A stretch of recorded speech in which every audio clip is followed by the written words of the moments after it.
On Wednesday, August the 2nd, 2023, I posted Anachronism 4304 to the Anachronisms blog called Lessons on Being, More or Less Discerning. And it starts with a quote, "I know the truth as lies in country clothes and poison where our mouths stagger open, snake's tongue and flicker on our chins." Kevin Killian.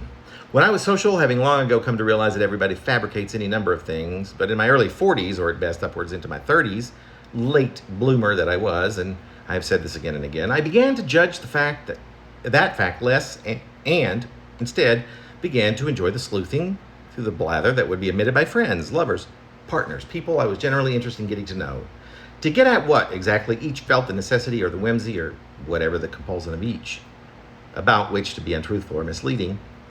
This was my way to engage. It was honest, and yet it set aside honesty as a myth. It made the process much more interesting and real. Liar stopped being a bad word, to put it bluntly, if I already haven't.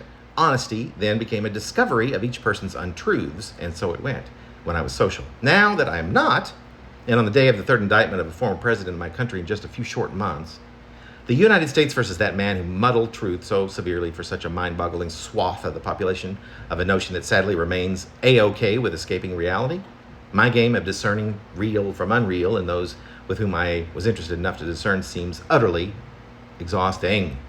I'd rather my life be less of a performance and more of a window through which to view my soul.